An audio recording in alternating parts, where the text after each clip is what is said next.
you hear me? Hello. Hey, Yes. I need to leave Boma. You can hear the water running in the background. Well, it says recording. Huh? It says recording. I didn't turn on recording. Very clever. How's it Guess going? it's automatic now. It's going very well, thank you. How are you? I'm all right. I'm struggling with this darkness, the endless dark. But I'm good. I know, you see, I've got evening lipstick on. How's that different from daytime? It's darker, usually. Yeah. Maybe you're not aware of these things, Lee, but Never had to be, thankfully. It's a whole, like, other world of stuff. That's right. But it's funny how, because of the darkness, I was like, oh, darker lipstick. Yeah. How's my background? Background's looking good. Tell me about that artwork. It's a Maya Hewitt. Oh, She's kind of got a permanent exhibition on this wall. This nice.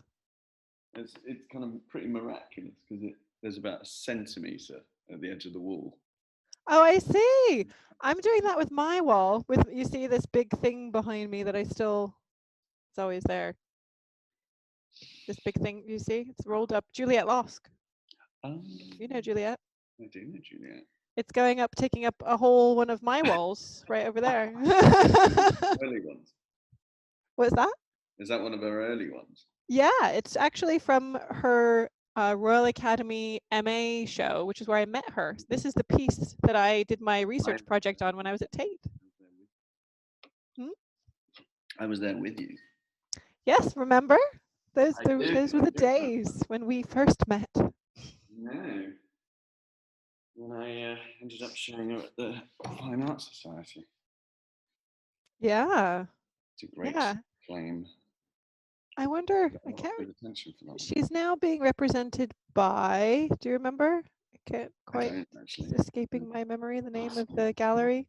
They're on, they're in Mayfair. Can't remember their name. I know.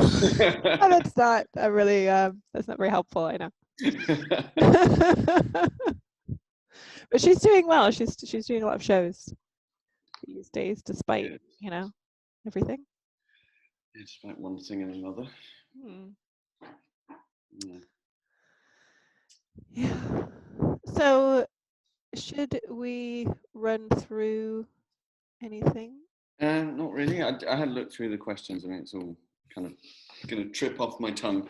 I had a word with Stuart about the analytics. We've got some really juicy numbers. Oh, good. It's quite exciting. Looking at another potential collaboration with Basel, possibly. Cool. It's weird after that conversation yesterday, but totally different conversation with someone else, apparently. Well, our numbers are compelling, which is fun. I think it's a real bonus of working in this way, is that you get real eyes on real numbers. Yeah, well, and I think that's going to be another important evolution in the art world, isn't it? Is understanding about data analysis. Absolutely. Well, it's the kind of stuff that people have been interested in for years. I remember there was a thing at the National, over a decade ago, where they were trying to kind of map the amount of time that people spend in front of a painting and how they look at it, and they were using all this kind of eye tracking tech, which in those days was very revolutionary. And it wasn't terribly good. I mean, it's good on a kind of a science point of view. You can see how your eye travels around a painting, which was really fun. But we've kind of got that nailed. We can see exactly how long someone's spending in front of everything and how they're interacting with it and all of that kind of stuff. It's really interesting. I remember an article more recently, I'm trying to remember which institution it was. I want to say the Met, but I'm not sure that's right. Talking about also like the average amount of time people spend in front of a artwork, and it was like a minute and a half. It was not. Oh, really? long. Because there was a thing at that same thing, and they had it set up, a camera set up next to the sunflowers, Van Gogh sunflowers, and Right. it was like 4 seconds or something. People would actually spend looking at it. That's a travesty. I know. I can tell you, I spent a lot longer than that. Well, we had a conversation, you know, because we've got all these comments and things coming in. So someone asked where the toilet was. So we thought it was fun to like put, I don't know,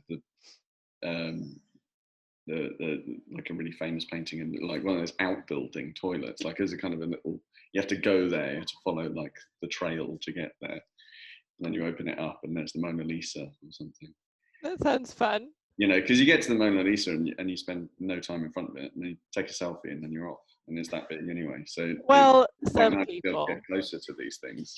I mean, the thing is too, there's also such a huge, there's got to be a huge variance, because like going back to you know, Van Gogh's sunflowers, I painted them. I painted my own version of them. You're a nerd, Annika. I know. But I spent an awfully long time looking at them to do my own painted version of them. And I did that because I enjoyed looking at them. You know, I also wanted my own copy that was like textured and not just flat. And so, you know, that was a fun little project. Well, this is another, I mean, we'll get onto this. Are people in? I think we should give them a few more. It's still a minute too, so we probably should give them another few minutes. Yeah, it's another thing that's so great about Voma is you can really stick your nose up against these things. You know, the resolution on some of them, like the Bosch, is amazing. You can see all the. I was looking at that. Yeah, I mean, you could spend a day just looking at that. It's lovely. It's great, also even from when it was first launched. For me anyway, because I you know, did the download version on my old computer, and it almost killed it. Yours and everyone else's. But I couldn't see anything like that kind of resolution that you can see now in that iteration. I think there was 3. There was like low, medium, and high res, right? But even when I was in the high res, I couldn't see. Maybe because it basically destroyed our servers as well, because everyone was just trying to get in at the same time and download the thing at the same time. So we've had to completely overhaul, which I'll talk about. But it's way better, isn't it? It's just so smooth. Much better. But it's also wonderful to see things, you know, kind of be birthed and, you know, into the world, and rough around the edges, and then improve, and then, you know, iterate. And it's great. I mean, from an entrepreneur's kind of perspective, you know, it's nice to witness that happening. Well, that's how you get fans, you know, because I think people are, you know, people in tech and people in art, and you know, they're imaginative people, you know, and they're interested in the process of how things come about. And I think, you know, the fact it wasn't perfect to start with is fine, you know, because you've got these early adopters then, and then they follow you. And actually, yeah, by the way, that it didn't kind of, you know, it wasn't birthed in the perfect form was actually kind of part of the process. And I think people enjoy that to a certain degree. I think it needs to be part of the process, especially nowadays. People used to be more. It reminds me a bit of that NASA and SpaceX. Remember when that SpaceX rocket launched? Was it like 6 months ago? I saw a video in which Jim Dine from NASA was saying about how he really loves SpaceX, because he was saying, for us at NASA, we have to be so careful. We have to triple check everything. You know, we are answerable to kind of the public because of our funding. And so we're like just incredibly careful with every step we take. SpaceX, on the other hand, you know, has a model of like making mistakes, learning from them, iterating, you know, and moving on very quickly. And he said because of that, they can do anything kind of 3 times faster than we can, at least. So that was an interesting insight. Yeah. So interesting comment, actually. Thanks. Raman Schlemmer, thank you. Really interesting comment about just how long people engage with I'll read it. It says, survey some years back at National Gallery London, visitors spend more time looking at the label than on the painting. Circa 20 seconds on the label and 10 seconds on the artwork. Probably in the meantime, more young visitors reading the label than making a selfie. Yes, I think selfies have definitely. But then they go back to the photo. It's got a slightly disconnected experience, but they do go back and spend some time looking at the photo of them in front of the painting. So. I guess that's true. Although for me, I love to have a look at the details and the texture and the kind of brush strokes and the.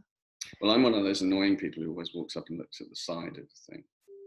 Yeah, that too. I'll get onto that actually, because that was an interesting part of the process with Voma.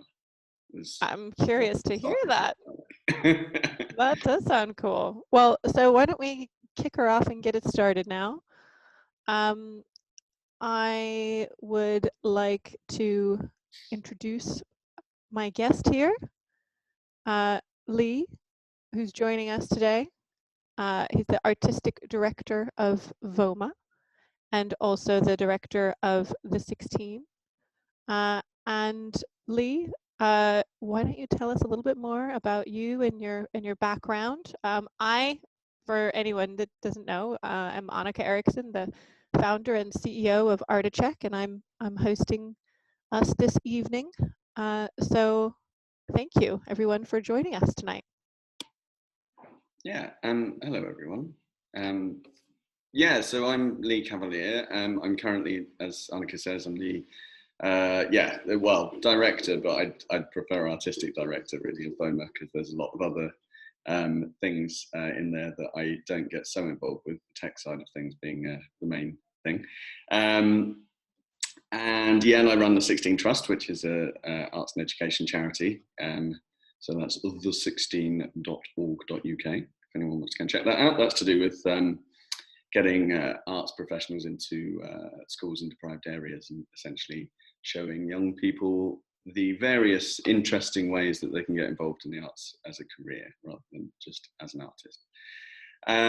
So I started out my artistic professional life, I guess, as a freelance curator up in Cumbria, because I did my degree up there. And you had to make your own fun because there wasn't really a huge arts infrastructure in Cumbria unless you wanted to do watercolours of mountains, which I didn't. And then I came back down to London. I was lecturing up there as well. And I worked at the Tate, which is where I met Annika here. I was in I was under the umbrella of conservation, but basically I was dealing with kind of project management around the collection. So it was displays and conservation and ongoing collections care and all of that. Worked kind of mainly with artists, actually. It just kind of came about that way, just kind of working directly with realising their vision within particularly things like Turner Prizes and things like that, that were a bit more kind of artist-centric. And mainly time-based media stuff, right? Oh yeah. Well, that was kind of the idea. It kind of spread a little bit. So I'm just going to turn off my WhatsApp so it doesn't keep beeping at us. Mainly time-based media. So a lot of it was kind of to do with tech, and particularly to do with obsolescence of tech. So like, for instance, working with Tacit Adine on a big film project. So she's, we just acquired one of her works and it was on 16mm, and we'd always do these interviews with the artists and say, like, basically it was the kind of hit by a bus policy, we called it. If you and we were hit by a bus tomorrow, how do we show the work in 50 years? And Tacit's response to my question of, what if there's no more 16mm projectors? She said, you can't show it. Bill Viola was fine going to DLP projectors or whatever from his analog projection days, but she was very adamant that this is part of the work. So then we had to go shopping for all these wonderful iKey projectors, and we ended up getting quite a lot of funding as a department for a cold storage unit, because essentially we didn't have one. Time-based media was a pretty new idea, I think, and it's really down to our head of department, Pip Lawrenson, who's still there actually. I think she's head of collections care, I think. I think research, is it? Is that right? Yeah. It was, yeah. But yeah, Tate's well known for being one of the forerunners of time-based media. Yeah, and she was really one of the forces behind that. And at the beginning, when I started, it was still called e-media, which was essentially anything with a plug on it. So we we were kind of handling sculptures with a light bulb in it, you know, things like that. It was new. I remember the was it a pinball machine in Mike Nelson's Coral Reef? Oh yeah, that bloody thing. Yeah. We had to deal with flat plastic in the paper conservation department. Yeah, so that's the paper conservator, so dealing with the same kind of department. So yeah, and then I was whisked away into the commercial world. Worked with Max Wigram Gallery as director for 4 years, I think. So great program, gallery on Bond Street. We did art fairs all over the world. So I kind of helped develop the program there and worked directly with the artists and had a lot of very stressful fun. It was a very different good world. way to describe it. Yeah, it was an interesting one because it's very obviously very different from working in a museum. And then I think there was also stressful fun at Tate though. But a different brand. Longer time spans, you know, you don't just have Max walking out of his office and saying, I want to do this thing tomorrow. It didn't really happen like that. It was a bit slower at Tate. And then I went off down the road to the Fine Arts Society, which was the oldest commercial gallery in Britain. I think it was founded in 1876. So I was there as director of contemporary. So again, same kind of thing, bit more free reign because I didn't have a Max. So I had to completely overhaul their program because they had a lot of artists that were based in Australia and had no market here, and it was very expensive to get the work over here, so it kind of didn't make commercial sense. So it was an interesting one. They basically got me in because I'd worked very internationally and I had this very international kind of eye on things, and they wanted to, you know, expand that. Anyway, so that was, I think I left there about four years ago, and since then I've been kind of freelancing. I've helped out Arnica with Articheck a bit because I've been there since its birthing. So mainly as a kind of, you know, a business development kind of help on that. Yeah, even when it was a twinkle in my eye, and I did. Yeah, I think it was one of our first conversations was about, you know, how annoying all the paperwork was. Yeah, and so Voma came up. Yeah, so essentially now I'm a freelance curator and occasional writer and artist liaison person and various other things. Voma came up through Stuart Semple, who he's the founder. Stuart's an artist. He's also a social activist. He's a very interesting cookie, is Stuart, and he's always busy on something. Indeed, I've got some of his pink pigment upstairs. Very good. Yeah. So that kind of went viral because he's very much about it. He's got a very egalitarian mindset, and he thinks that art should be for everyone. So when Anish Kapoor developed Vanta Black, or rather his studio, and these industrial like factories basically developed Vanta Black, which is this blackest black pigment. And then he copyrighted it, so only he could use it. Stuart was outraged and launched this campaign against Anish by starting off with developing a Pink is Pink, because he has a line of artist materials that he makes and then makes available. And that kind of went viral because it was hilarious. So he has a wonderful approach, which is very humanistic and very funny, but also bloody livid, you know. And he and I have got, you know, we reached a kind of accord with trying to make art a bit more available and trying to break down some boundaries.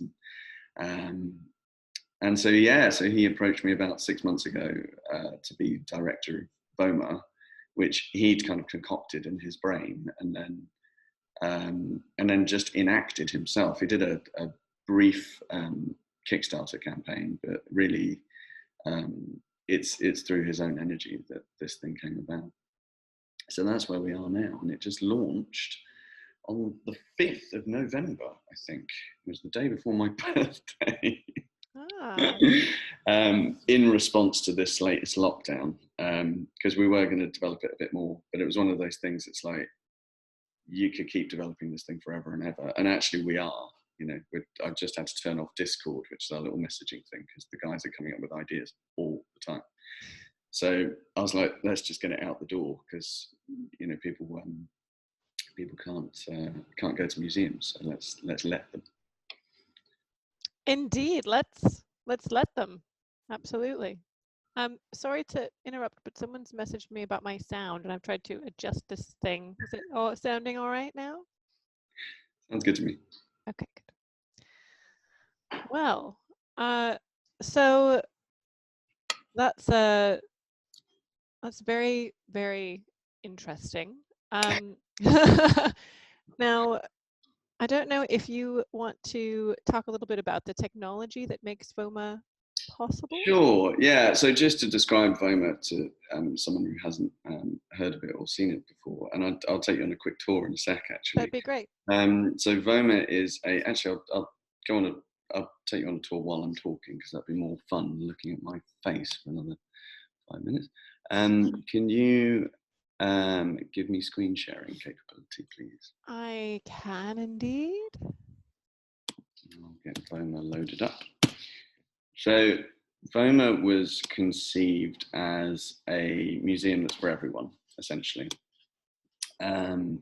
It's an architect-designed space.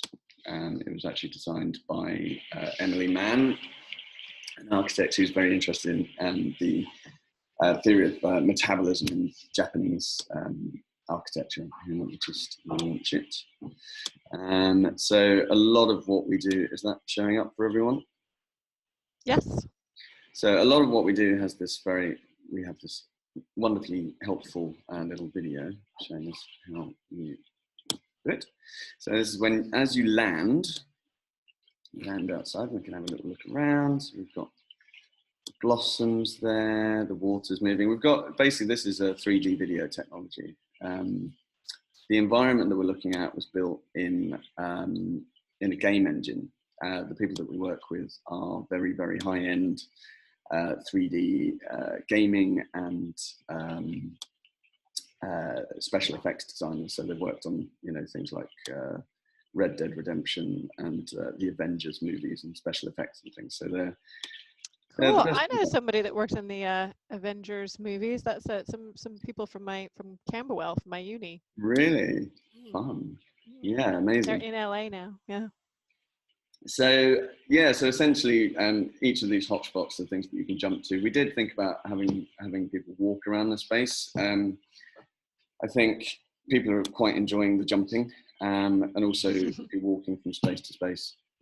You know, the first thing that a particular early adopter of this said to me was, "Where's the wheelchair ramp?" And I thought that was fascinating, because this isn't a real space. But obviously, you know, accessibility is a concern, right? So this is the building here. And we can well, not here, it's not. I mean... Well, yeah, but it's interesting, isn't it? Because what we have is this the immediate block for this person is like, well, you know, you should at least show lip service to that. And I thought that was quite interesting, you know, because basically what VOMA is really to do with is kind of breaking us out of the idea of what is a building, what is a museum. So we've got this. Well, let me share with you that my mother was on the kind of groundbreaking, you know, the year that the term cyber was coined in 1990. My mother was part of a troupe of cyber artists that were doing all kinds of interesting things to do with like theater and you know, like on computer sites, but also being performed at various theaters globally at the same time based on what their chat was, and you know, all kinds of fun stuff. But she was part of early like Moose and Mud chat spaces. Mm-hmm. And there was one in which was like a feudal Japanese world, and in which she was a Japanese poetess, because she collects Japanese poetry. So she would kind of recite her poems for the emperor. the emperor was this, the all-powerful guy in this world. And one day, after, I don't know, months of them hanging around in this space together, he confided in her the fact that he was actually a quadriplegic at home. Ah, so there you go. It was interesting. He was very powerful and in this virtual space, and he talked about how wonderful of an escape that was for him. Well, this is really, the idea with VOMA is that it's very much to do with access and letting anyone in.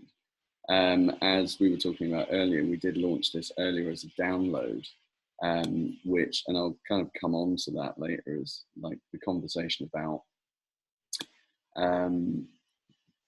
computer gaming and development versus accessibility. Because to the guys, it didn't seem a problem to have to download something that was 2 gigabytes and wouldn't take like the latest laptop to run it. Because that's fine. You do that all the time in gaming. But we want this to be for everyone. So this browser version will run in any browser. It'll run on your phone. You've got a little, if you're on your phone, you've got one of those little VR symbols in the bottom corner, so you can go VR, so you can stick it in one of those little headset things, and you can look around it, and it's lovely, and it works. It just works. So I'll take you around.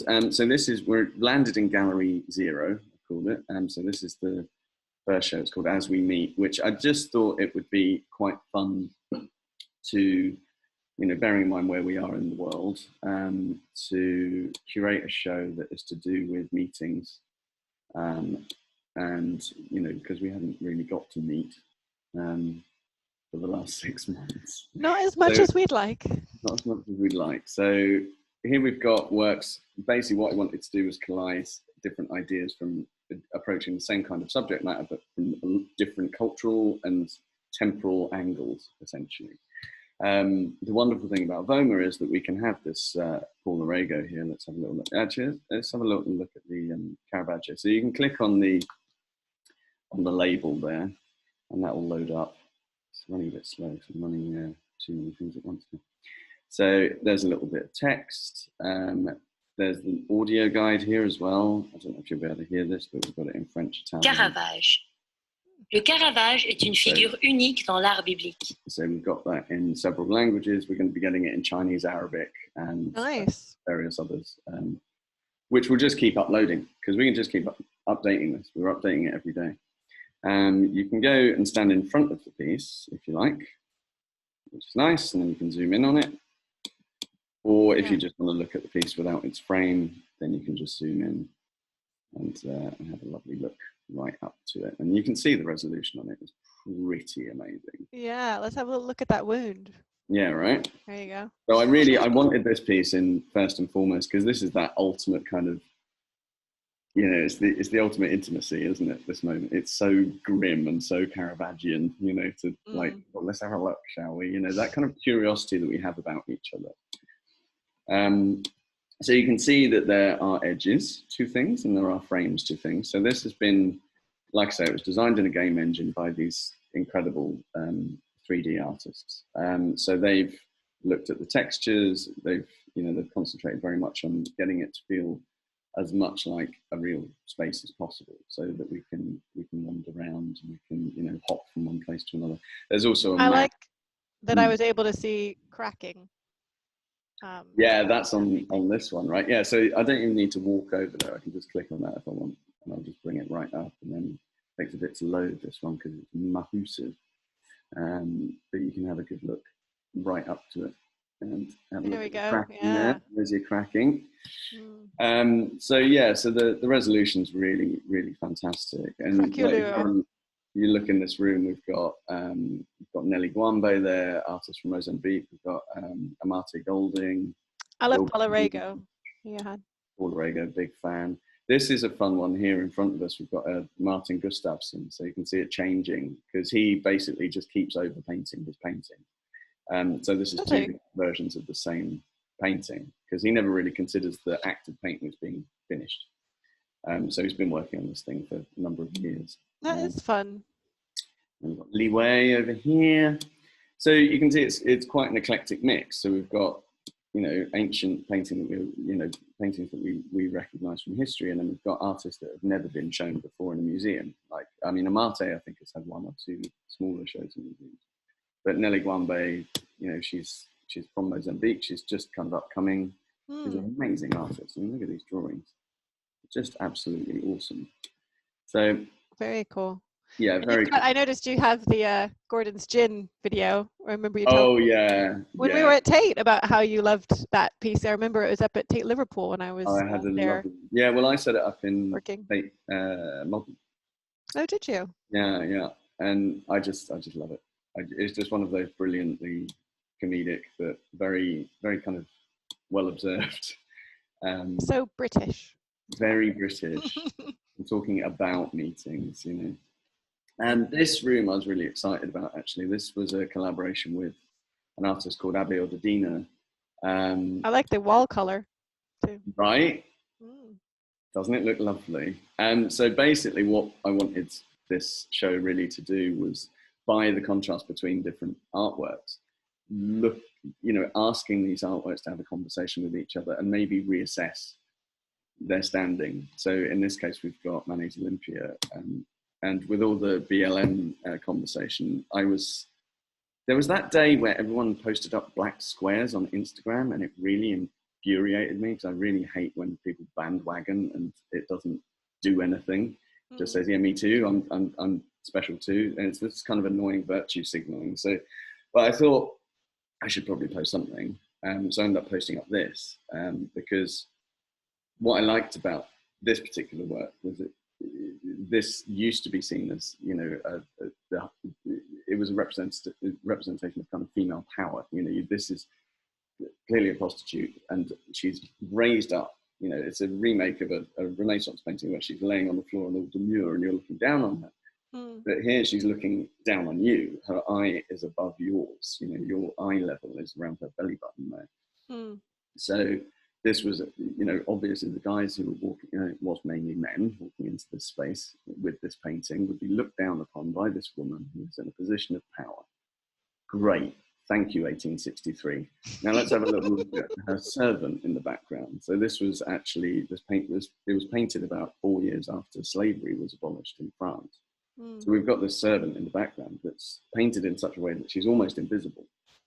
So I think what Voma was really kind of set up to do was re-examine things a little bit and say, okay, that's fine, we get that story, cool, groovy.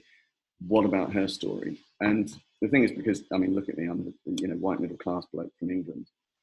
It's not really my position to go and have that conversation. But I asked Abe, who's an artist from Nigeria, who to talk to the work, because basically Abe's work is influenced by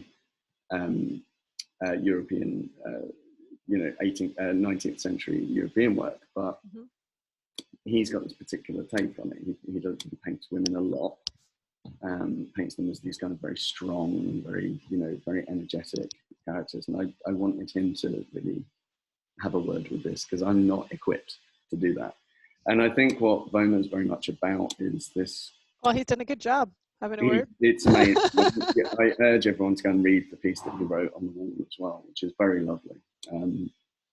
So yeah, you've got the lipstick here, which is called Monument. This one here as well. So essentially what Voma has an opportunity to do, and this room kind of exemplifies this in 2 ways, is that you can respond very quickly to what's happening in the world. You know, there is this conversation this year about, okay, where is the non-white voice in art? You know, why is it that 80% of museum workers and, you know, museum graduates are still white? Why is this? Why, you know, it's a generational issue. Absolutely. How do we approach that? How do we break it down? And you know, it wasn't my place to really have this conversation, so I could go and ask someone to have that conversation with us, and to learn something and listen. And that's, I think, the wonderful thing about museums, is that, I mean, I'm a very firm believer in the museum as a kind of a living, breathing organism, and culture as a living, breathing organism. We should all like really have a listen, really, and that's really our. Well, and I also am feeling more and more too, like right now, this year, there's something in the air about power adjustment and society. And I feel that museums really should be here to serve society. And society really needs us to be thinking about, you know, institutional racism and other kind of pressing social issues, you know, the climate emergency, and other critical thinking and its importance, you know, fascism. I mean, we're having these so many kind of identity crises, kind of humanity at the moment, and I think that it's really important for museums to engage in dialogue with a diverse audience and about diverse issues. And so yeah, I'm a big believer in technology as a means to help create a more diverse audience and also more diverse donations, you know, pool, and to basically stop having museums just be for the wealthy donors that support them. You know, I think this is that's the crux of it, really, isn't it? We don't have a building and we don't have a collection to serve. You know, the VOMA was really set up to serve that conversation that you just mentioned, right? So we can keep it live. We can be a bit critical of institutionalism. We don't have any funders to upset. We're very much like, we're a bit unfettered in a way that I think museums have trouble with. I think, you know, we've seen an awful lot of conversations around museums being kind of stymied by their funding model. And I think, you know, with the galleries, I had the same problem that both Max Wigram and the Fine Arts Society is, that they were in buildings. And so they were struggling because they had to pay to keep the building. So the building became part of the problem, not part of the solution. And I think, you know, the fact that buildings are incredibly expensive to maintain, and you've got to get people in them. Well, especially if they're in Mayfair. Exactly. And, you know, that's access, isn't it? Because people are, if they're in central London, then, you know, this is another question that we have, you know, museums are inherently difficult to get to for most people. You know, most people. I mean, you work with my work with the 16 Trust, you know, I'm working with some schools in like places like Margate, which is by the sea, right? Most of these kids have never been to the sea. They live by the sea. So the idea of going to London to go to Tate Britain is like, it's akin to going to the moon. They've never thought of it, let alone thought how they get there or felt that they're welcome. So all of these things can be broken down in this situation. So, I mean, I'm sorry, we're in this room because this is kind of approaching your conversation about, you know, re-examining and you know, and breaking things out. This is the Degenerate Art Room. So this is nice. The working title of this one was The Difficult Gallery. So this is essentially a gallery to kind of look at those kind of problematic moments in art history where, you know, maybe humanity didn't really come out on top, or where art was used as a means of oppression, or where art was suppressed as a way of kind of suppressing people and culture. So this is a display of works by that were shown, and these are artists that were shown in the 1937 Nazi exhibition of degenerate art, to kind of, you know, where they were put down and said, this is not art, this is not suitable, this is not culture. And of course, they've become known very widely as some of the most important artists. You know, we've got Matisse in here, we've got Otto Dix, Max Beckmann, some of the most important artists of the latter 20th century. But of course, the reason for that is that for a lot of them, they were looted by the Nazis and sold into the art market, and they found themselves into national collections, including this the red Matisse here, which remains a national collection. Beautiful. So there's a kind of a question about, you know, about that, and that's an interesting one because there is all this talk of restitution at the moment. So we can have those conversations. The next show in here is going to be really exciting. I can't tell you anything about it, but it's so fun, and it's really cornering the technology and representation of questionable and difficult Well, I think restitution is another interesting one that technology can kind of potentially help. I don't know about solve, but at least help in that, you know, you can now get really great facsimiles of things, which are almost, you know, you can't tell the difference between the real one and the facsimile unless you have a very close keen eye, and that should enable you know, at least one or the other of the parties in question to have a facsimile. For example, I went to an event last year that was in Venice at island San Giorgio, and they had this massive wall painting that was looted during the Napoleonic Wars, and still hasn't been given back. Naughty French. And but they got or maybe it finally was, so I can't remember the detail, but what I do know is that they had in the site where it was, they had a beautiful facsimile made by Factum Arte. Adam Lowe is the CEO of that, and we know them, and you know, they're a very interesting company. And so, but they made this amazing facsimile, and so it hangs now. And you know, they wanted, for example, to keep the fold lines from where they like folded it and took it, and you know, to kind of talk about its, you know, history. And so it was an interesting way to kind of try and put things right, you know. Yeah, I think it's something that I'm very keen to do is show works that have been destroyed. You know, by this kind of, by some oppressive regime, which is something we're going to be working on in the next show. I think it's also to do with creating new work. So I just want to show you quickly. We've got the charity wall, which we're going to be just rolling that. The first charity partner is Human Dignity Trust, which is an LGBTQ rights organisation, which are brilliant, and they helped us with these images of drag queens and drag groups in South Africa in the 60s and 70s, which is very, very groovy indeed. Yeah, they look at.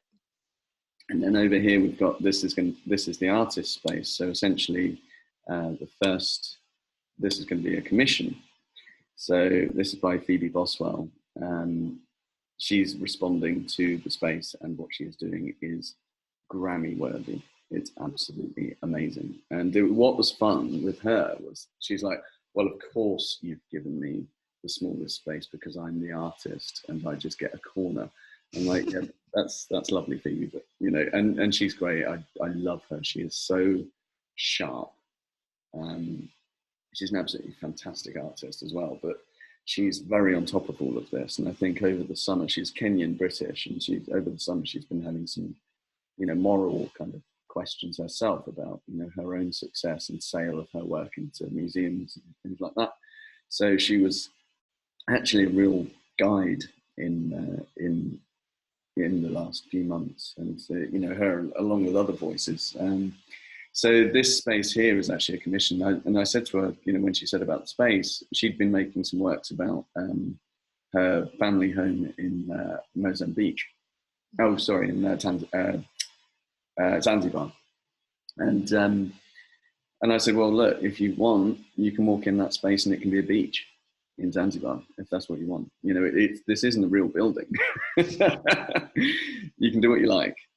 So I'm not going to tell you what she's doing in there because she would kill me, but it is absolutely brilliant, and really takes advantage of this. It's called Digital Firsts, this commissioning program that we've got running. The idea being that it gives artists the opportunity to look at the digital space in a way that maybe they to enhance their work in a way that they maybe hadn't thought of before.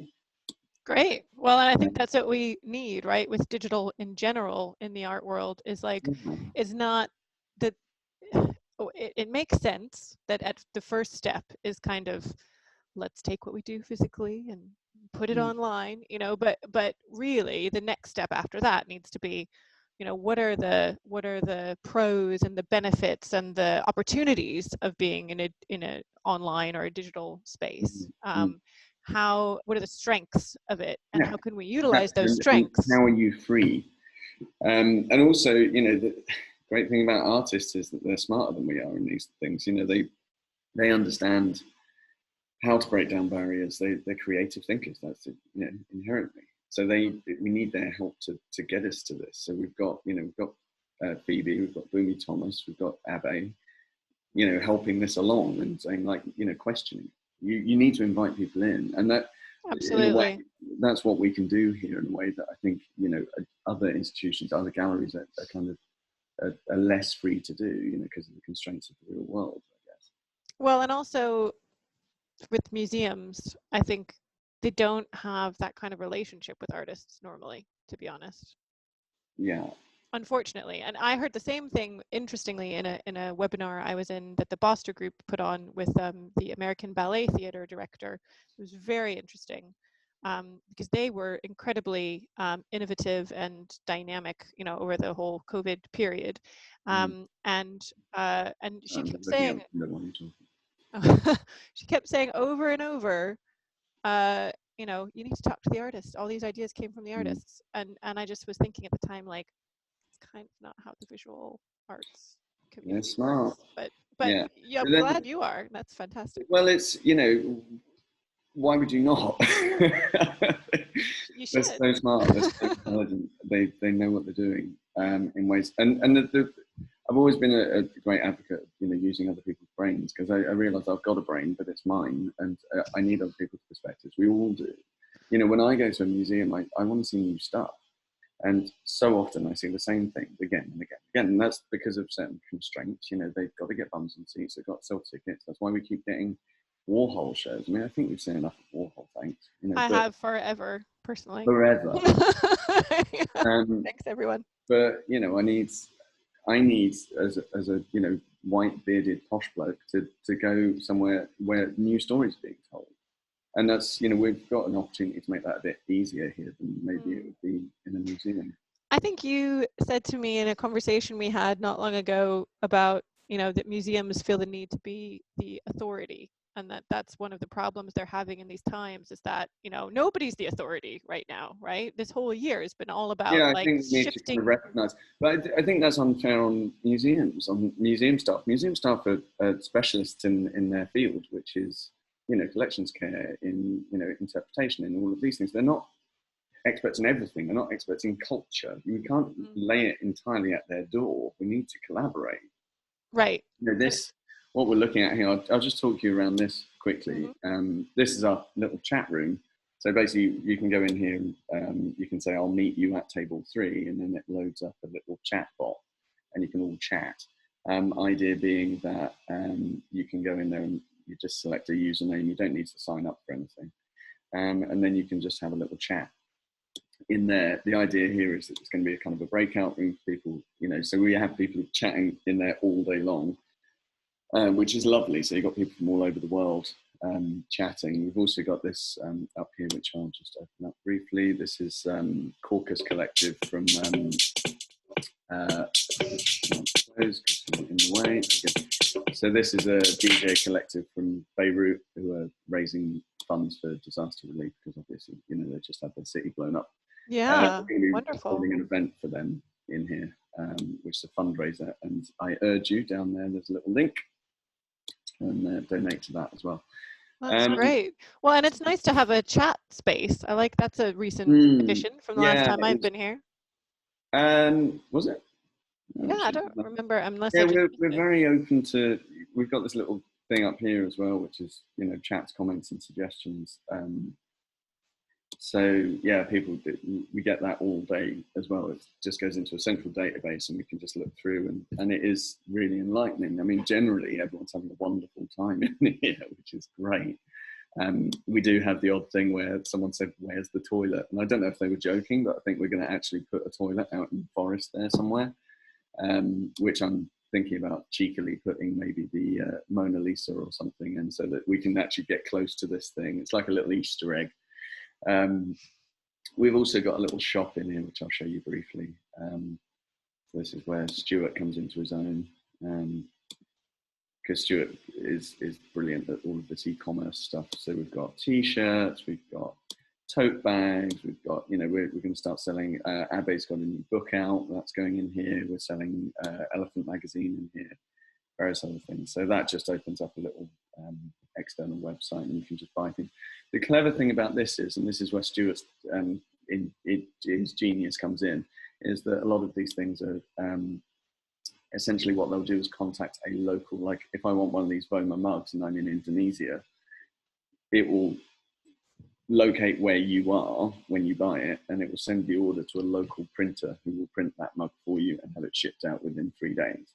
That, I have to say, you told me about this before, and I really think that that is super cool. I mean, like that, because that solves such a big problem in terms of shipping, and in terms of, you know, overheads of printing and warehousing and all of those things. You know, it's a really fantastic idea that I think a lot of museums should employ. Again, you know, we've had since we launched, what we're talking about, you know, 12 days ago, we've had over 6,000 or 7,000 visitors from 45 different countries. Now, most of it's, you know, kind of Europe and the States, but we've got a huge following in Korea, for instance. You know? Cool.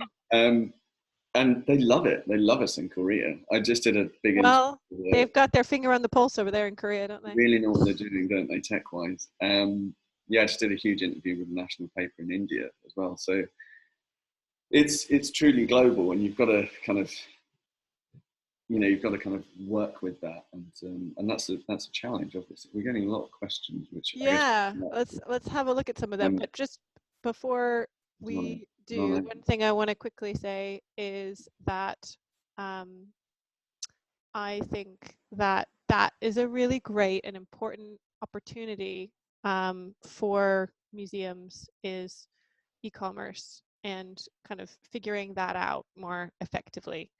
And that is something that as part of the kind of incubator and conference thing that we're collaborating on, something that's kind of keeps coming up. So I really think that I'm hoping that we're going to really utilize your shop as a kind of, you know, prototype to help other museums figure out some of the things with e-commerce that can help them to become more financially sustainable, and, like we were talking about, kind of democratize things a bit away from a few wealthy donors and over to allowing kind of, you know, the common man to support. I mean, Stuart, you know, he did, I think he had the biggest Kickstarting fundraiser in history when he did his Pinkest Pink thing. Really? Yeah, I mean, he raised £500,000, I think, in a few days. It was insane. But that's very much the kind of focus of this, is like, how do we find the support? How do we give it to people, essentially? This doesn't belong to us. This is everyone's. And the feedback thing is really important, which actually just speaking to one of these questions that's come in about having the space being a kind of a conventional space. I think we needed it to be accessible. I have been to some online digital spaces that have been a bit alienating, because it's very hard to kind of get your finger on exactly where you are. You know, it does help to have this sense of a space that you can walk around. I think if things are over digital, there is this kind of urgency to kind of do digital.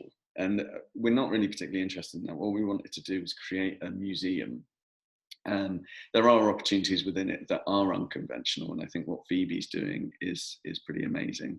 I think actually, if you look at Misha Milovanovich's sculpture outside, that thing would probably weigh about 20 tons, and there's no way it could sit on that pavilion.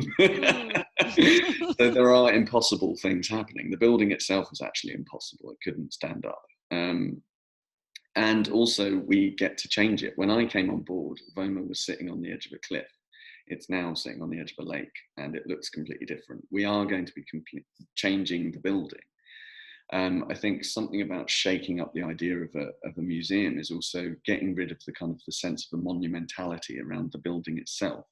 You know, sometimes when you walk into a museum, you're cowed by the presence of this building. And I think that, you know, it's like I've been saying before, I think the building can be a restraint or a constraint rather than a freedom. And I think, because we are capable of changing the building, then we absolutely must. And this is something that Phoebe's approaching with her work as well.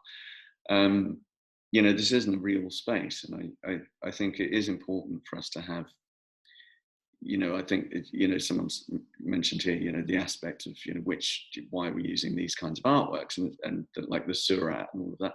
Well, to us, it's like, oh God, it's that surat again. But, for some 13-year-old kid in Guatemala who's never been to a museum, he's never seen a surat before. So it's to serve everyone, and then we've got the new artworks by, Amate Golding and Nelly Guambe in there that, I haven't seen. So they're new to me. So it's there to kind of serve as much as possible the conversation around art, but also the different, the diverse audiences that we're seeing. Something I haven't actually spoken to, I'm just aware we're kind of getting close to the end, and there's a couple of things that should probably be mentioned. Is to do with how the works were found and who we worked with. That was what I was just going to ask, actually. It's been a really mind-bending process, because obviously you've got the rights to the work itself, and then you've got rights to the image. So, like the Matisse, for instance, we got the rights to the work itself through Dax, who put us in touch with the Matisse estate. So that actually we worked with the estate on that one via Dax. The image itself came from the Hermitage Museum, because the Matisse estate were very particular about which image, because that red is a very particular red. Yeah, it's really something. Our tech guys were being driven up the wall by this, because to them, I mean, this is another interesting conversation, is about, working with tech guys who have absolutely no, and I mean no, aesthetic sense whatsoever. So I have to tell them absolutely to the point what to do, because otherwise they'll just stick up on the wall and think, oh, it's just a thing, And we had Michael. I think you'll find that's true with all tech guys you have to work with, whether it's about art or not. I love it, because they're absolutely genius at what they do, but they have no idea about art. So what's wonderful about VOMA is it's the meeting point between those two states of mind. So working with contemporary artists like, for instance, Martin Gustafsson, he's, we signed a little thing saying it's going up. You can't download the images, you can screen grab it, but, what's that? So you can't download the high-res images of everything. It's all copyrighted, the copyrights in the label and all of that. The labeling protocols were a drag as well. It's all done. We've got a catalogue in there as well, in various languages. So all the image rights are all taken care of in there. It has been a process, and it's an interesting one, because what we had some galleries and museums that were lending works thinking of this as a website. So you go to their website and you say, okay, I'm going to show this thing online, You ask them for the image rights and they say, yep, okay, here's an 800 pixel image. And I'm like, no, it needs to be about 5,000 pixels, because we need to zoom in and we need to have a look. Because they're thinking of it as a website. And then the Matisse estate, on the other hand, are thinking of it as a museum. So they're saying, okay, how are you going to show it? Let's see what it looks like. What's the side of the frame look like? All of that kind of thing. They're thinking about the interaction with the light. They're thinking about where you're going to stand, all of this kind of stuff. So we're in this kind of new world where it's not a museum, it's not a website, it's both and the same and neither. And so it is fascinating. I mean, essentially we're having to use, please download the catalogue and have a look through all the image rights, because some of the labels are that long, because we've had to cover all bases. Which is a lovely process. It really is. And just well, it's an important kind of groundbreaking thing for others too. I mean, I think you've told me before that you hope that VOMA will be, a kind of beacon for museums in terms of innovation, and I think that you're kind of plowing new ground, right, with some of these things that you're dealing with, and so hopefully you can be a resource for them to contact. I think and hope so. I mean, essentially what we're aiming to do is host, we're going to be hosting conferences in here on the subject, and we do one VOMA to be, we're actually building a convention centre. Which is great fun, getting a guest architect in to build this space. But yeah, we do need to be at the centre of this conversation. We're kind of free to do that as well, because, you know, we don't, like I say, we are kind of unconstrained, and we can invite people in and have these conversations. Because, you know, this is stuff that I'm not, you know, I'm not au fait with exactly what all the pressures that museums are facing. And the thing is, we are in this conversation with the tech, this tech side of things. And I can tell you that the tech world is wonderful and hugely supportive of this kind of endeavor. You look at Epic Games that did Fortnite. They released a few months ago, I think it was $300 million grant program for tech innovation. Now we approached them and they were all over us, because no one's doing it with art and tech. You know, it's not really, the arts, as we know, are not brilliant at being innovative with technology. And I think the last 6 months, it's been hell on earth for everyone, but it has made it very clear that we need right now to get on top of this. You know, we've got 1/3 of all museums in the States is, you know, at immediate threat of closure due to lack of funds, and that's because of lack of audience. And how do you get those collections out there? You know, one of the partnership ideas with VOMA is, you know, we're talking to museums that have had to close, and what we want to do is show their work or works from their collection within VOMA, so they can at least get it out to an audience and get that. Absolutely, and come back yeah, to them. I've also basically. Exactly. Well, I've also been in conversation with museums that are doing touring exhibitions in the context of our virtual courier, you know, product that we're developing, and a lot of them have been saying, you know, yeah, we've had to push. You know, it was supposed to be this month, but we're having to push it to June. I just heard from one of them, and I was also saying to them, like, I think you should consider, you know, approaching VOMA about having them be, you know, one of the venues for your touring exhibition, because then at least you have that base covered, especially over COVID, of like, well, what if everything shuts down, if there's another lockdown in terms of like access? And I mean, in a way, it's like, why wouldn't you? Why if you have the option to have a virtual venue for one leg of your touring exhibition, which just dramatically increases the you know, visibility potential of your show. I mean, why would you not take advantage of that? And yeah, well, exactly. And this answers, you know, that one of the, you know, I've been on so many like panels and so many webinars over the summer about how do museums cope with this new situation, and how do they serve their collections? How do they get people's eyes on their collections? It's like, duh, you know. And I've spent the summer, you know, I've got my little Google Cardboard thing. And, you know, museums have actually been quite good at, you know, they'll go in, they'll do their 3D photo around their space, and you can walk around the space and you can click on things. It's basic, but it works. You know, I'd go to a museum, at least a couple of museums a week, that, you know, some small local museum in Baltimore that have done this.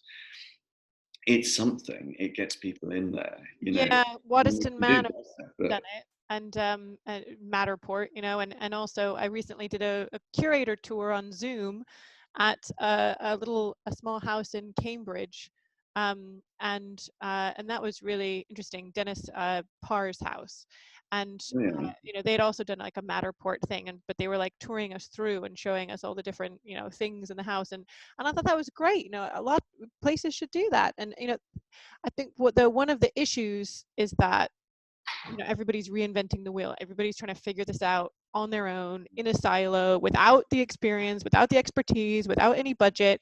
And I think it's so important for us to collaborate and consolidate at this stage. I agree. I think people are taking way too much responsibility on themselves. We could not have done this without Cornel and Michael and their team in LA. They could not have done it without us. They are absolutely thrilled to be involved in this. They've never done anything like it, and they are so bloody good. You know, they're really good. You know, every problem we throw at them, they come back. I mean, they've been bleeping away all the way through this. They're dealing with some new VR thing at the moment. I'm not even going to look at it, but incredible. Well, you know, it's like when I was talking to Phoebe about what she wanted to do. She's like, could I do this? And gave her a little kind of heads up ahead of her first meeting with Cornelia and the team, and said, look, the answer to all of your questions is going to be yes. If the question is, can we do it? The answer is yes.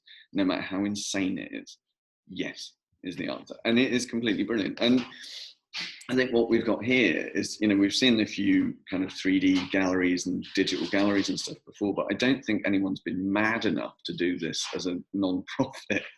So, it's a commercial gallery thing generally. You've got, House and Worth's done it, and Zwirner's done it, and all of that, and that's quite nice and stuff, but it's a commercial gallery. I'm not dropping 300 grand on a painting. I just want to go and look at some art.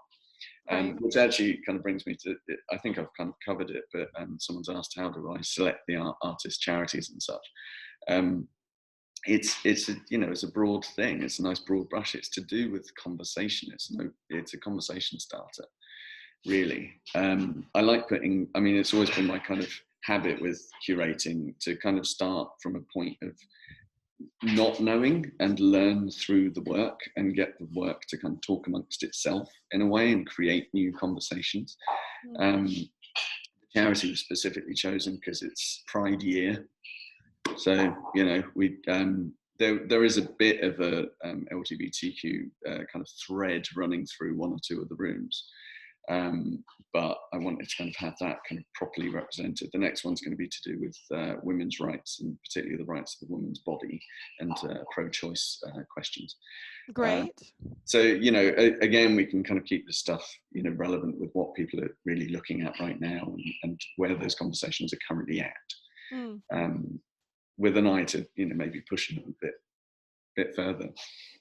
Well, we are just about at time. I want to just quickly mention one question, and also but before I do that, I want to just let people know that if they are interested in these kinds of topics, they may be interested to come along to the conference that we are collaborating on. Speaking of collaboration, in April, in mid-April, we're planning a progressive art world conference, which will be for the public and the private sector to talk about, collaboration and learning from each other, e-commerce, sustainable financial sustainability, as well as environmental sustainability, virtual, matters, and just basically evolving into the next kind of iteration of what we need to do given COVID and our future in the art world. So I'm really excited to be kind of thinking a lot about this at the moment and pulling together partners and speakers and to discuss with you, your conferencing capabilities that you're building now. And so it's really. And incidentally, from my side, if anyone, I'm running tours as well. Great. Tomorrow, actually. We can do tours within VOMA. So it's essentially, the system is all within VOMA. So if anyone's interested in that, then I would urge you to email me. I think probably the best one is just email me direct. It's lee@voma.space. And of course, do just go to VOMA and have a look around. Yeah, check it out.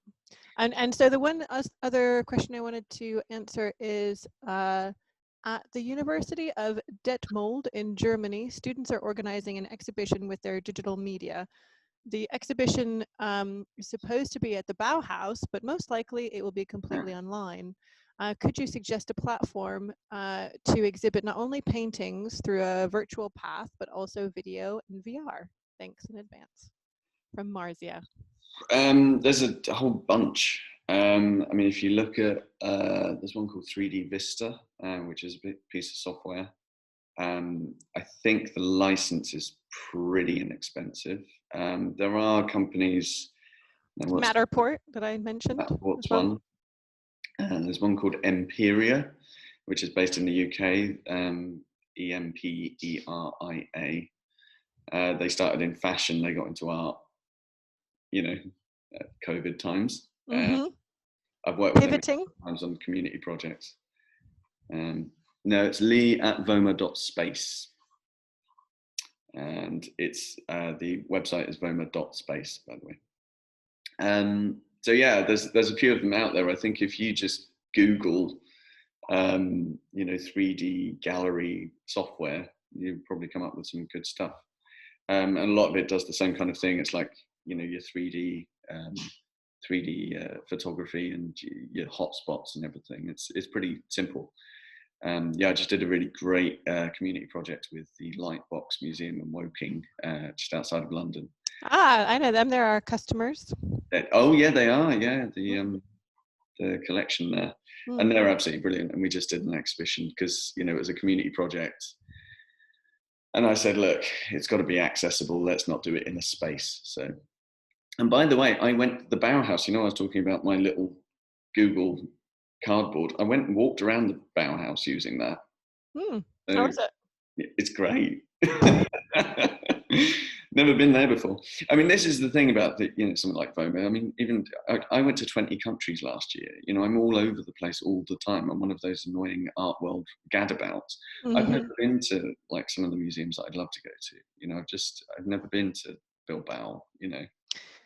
Right. I mean, even if you are a globetrotter, which we should maybe all rethink, quite the extent that we used to, you're never going to get everywhere, are you? So it is great to have alternative options. And I really believe in the hybrid model. Like I know, and in fact, that one of the other comments was about someone doing a research project and,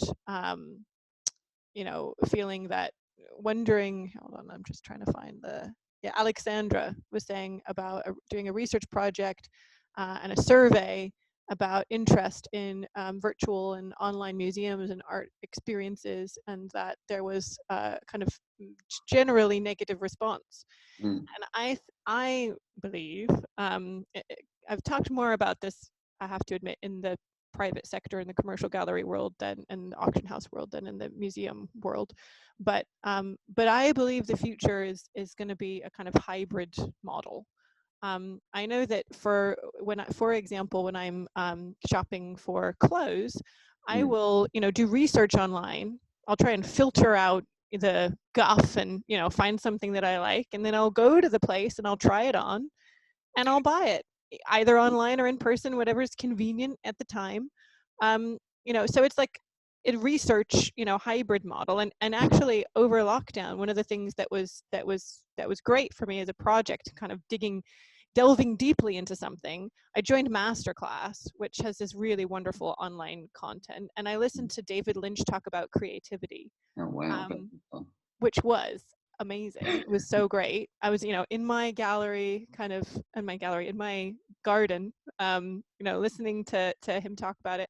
And then my friend is doing a PhD on David Foster Wallace, and he was telling me, he was really into David Lynch. He was very influenced by him. And in fact, he did an article on him. He visited one of the sets of his films, Lost Highway, and he wrote this piece about it. That's my favorite one film of his, actually. Well, you should read that piece because I read it and it was also great. Really good. And at the same time, a friend lent me the DVD of Twin Peaks, which I hadn't seen since I was like a teenager.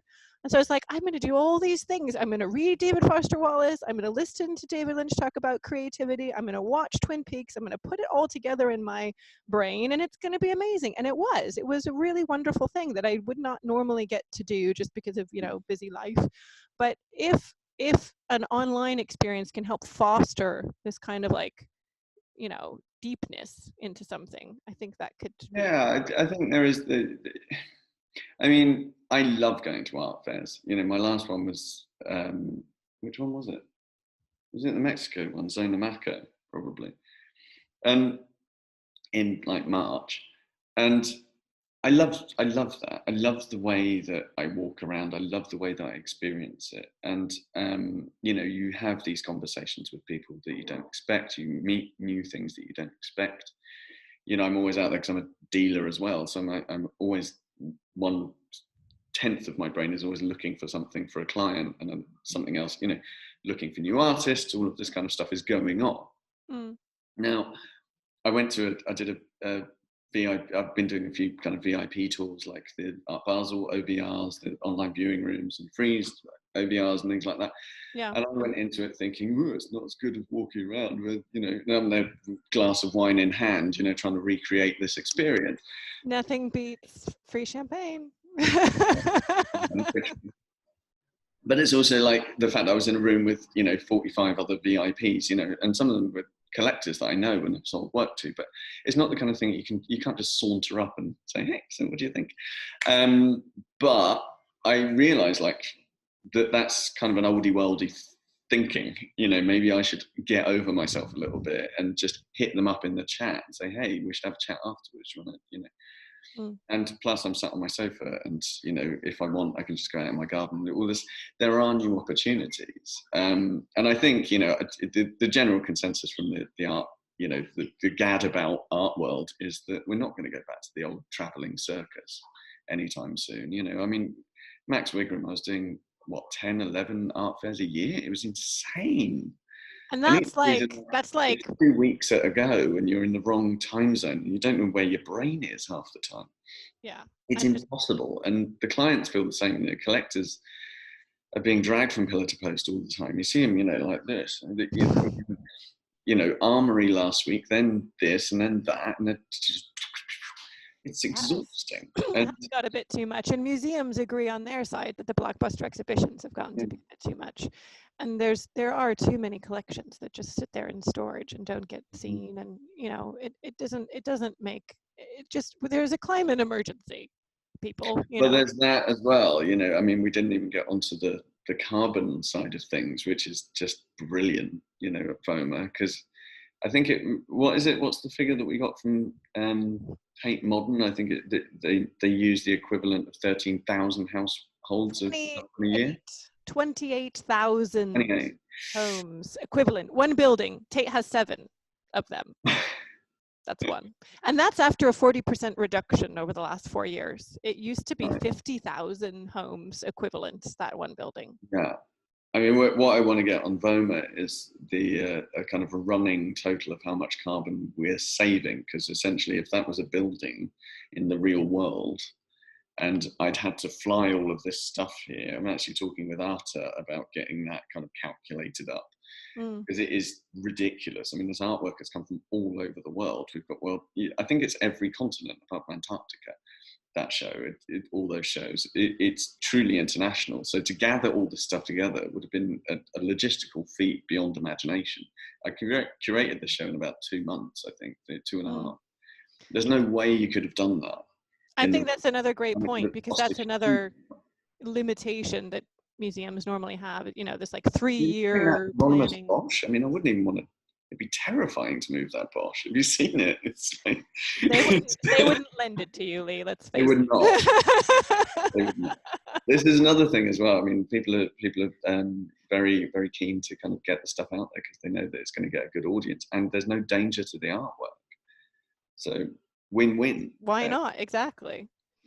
Well, I think that is a great place to close things off. Thank you so much for joining us. And thanks everyone for sticking around and for all your questions. And yeah, do email me if you've got any other follow-up questions. Like I say, it's lee@voma.space.